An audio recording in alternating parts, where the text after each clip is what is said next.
Et bonjour, ici Serge de Dragon Classique. Je vais vous présenter aujourd'hui une nouvelle Mustang coupé V8 de l'année 1966.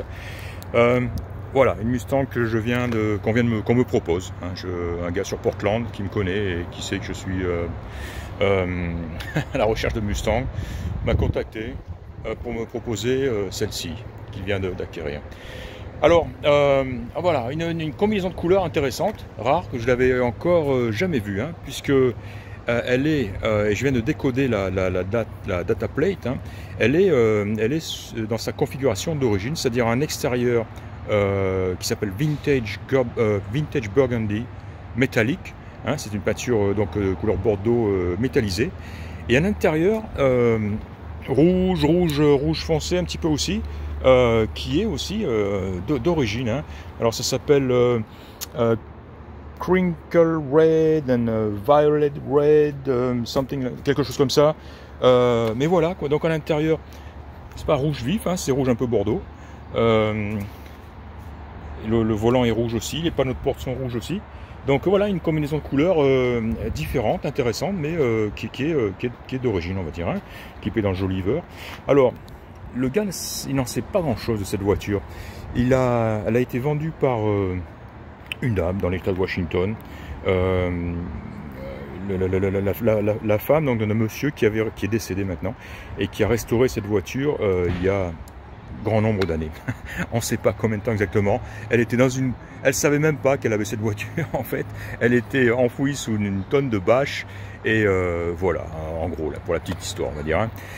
Et alors voilà, au début je savais pas trop quoi penser de cette voiture. Bon, le look général, j'étais un petit peu sceptique jusqu'à ce que je décode la data plate et m'aperçoive que finalement elle est dans sa configuration d'origine. Et là j'étais un petit peu plus, comment dire, un petit peu plus enclin à en savoir plus, parce que au début je sais pas, j'étais pas trop chaud, on va dire, voilà, pour exactement. Cette voiture, il faut la voir, faut l'imaginer un petit peu. Il faut imaginer ce qu'elle pourrait être. Alors la peinture a été refaite il y a donc grand nombre d'années. Elle est pas formidable. On voit de la peau d'orange. Ici, elle a un POC ici où la peinture est partie. Ouais, petite bosse ici à refaire. Donc bon, peut-être à reprendre, mais je veux dire, quand elle n'est pas terrible, je veux pas dire qu'elle est à refaire nécessairement. Mais bon, toujours pareil. Passer entre les mains d'un gars qui va la polir, un gars peut ramener cette peinture, je pense. Qu'est-ce que je vois ici? Ouais, ça a frotté ici, donc un petit peu de peinture, quelques petits éclats fins ici le long de l'arête ici, assez classique. Ouais, je sais pas. La peinture, c'est un petit peu, c'est l'un ou l'autre, où on se contente, on l'améliore, on la laisse comme ça, on l'améliore et on s'en contente, ou alors on la refait tout simplement. Voilà. Le toit en vinyle, j'ai vérifié, il est pareil, il n'est pas noir comme il pourrait être, mais il est en très bon état. Je n'ai vu aucune boursouflure le long de sur les bords, comme on l'en voit souvent. Ce vinyle est en très bon état, et tout ce qu'il mérite, c'est un bon coup de savon et une espèce de produit pour le rendre bien noir comme il devrait être. Les pneus sont probablement très vieux, donc ils sont à remplacer. Je ne sais pas pourquoi ils ont peint les jantes, c'est affreux. Non, il faudrait repeindre les jantes et remettre les enjoliveurs avec des pneus nouveaux, avec des pneus neufs. Donc ça ferait une grosse différence. Idéalement, bien sûr, peut-être lui mettre des jantes style style, un petit peu jante GT comme on dit. Et sur une voiture Bordeaux comme ça serait du plus bel effet. Donc un petit effort d'imagination et moi j'arrive à voir une voiture sympa finalement.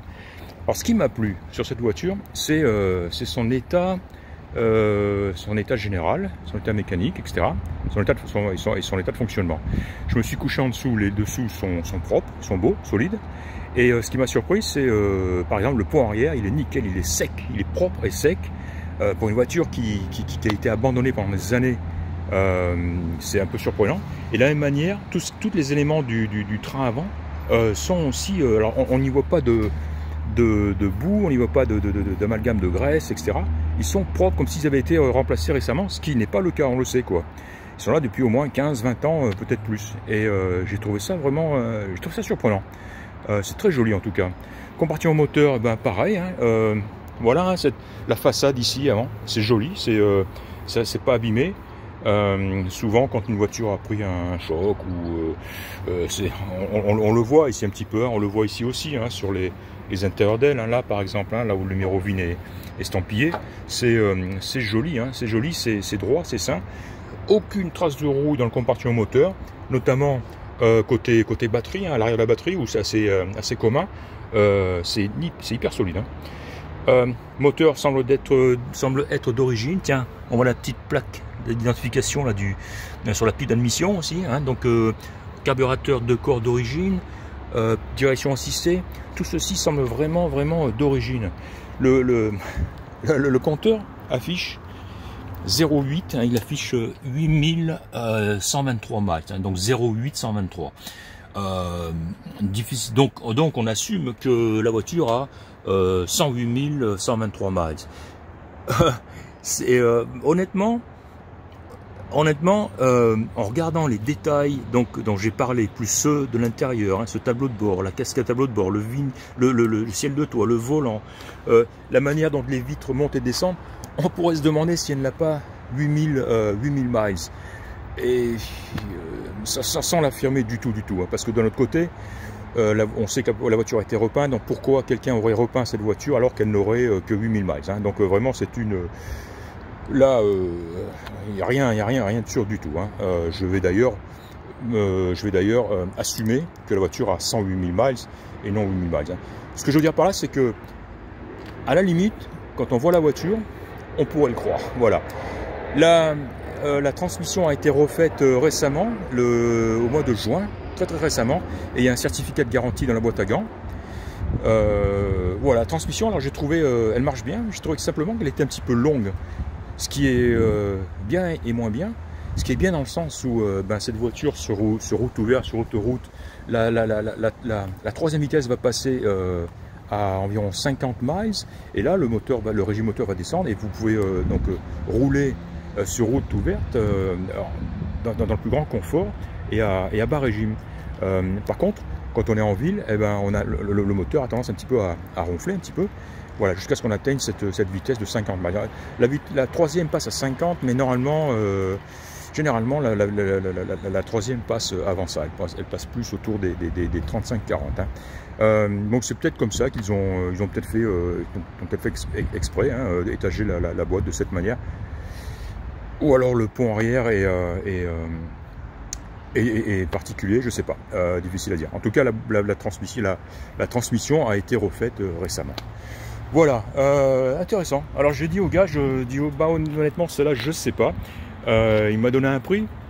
J'aurais souhaité que ce prix soit légèrement plus bas. On va voir, mais je lui ai dit, écoute, là, il faut que je vois, il faut que je réfléchisse. Hein. Et voilà, encore une fois, il faut l'imaginer, cette voiture, avec donc la peinture un petit peu voilà, lustrée, hein, déjà pour commencer, un joli vinyle de toit, un compartiment moteur bien nettoyé et un jeu de pneus neufs, hein, éventuellement de style steel, et là on aura une voiture de grande classe, hein, vraiment. Voilà, sympa à conduire. Alors le moteur est doux et le son est très doux, hein. C'est comme une Mustang d'origine, hein. Malgré qu'elle ait deux sorties d'échappement, ça n'est pas d'origine, hein. Mais ils ont conservé le son feutré et doux d'une Mustang d'origine, hein. Les jauges fonctionnent, le klaxon fonctionne, le chauffage, les embuages, clignotants, frein à main, tout ceci fonctionne, hein. Voilà, donc intéressant à voir.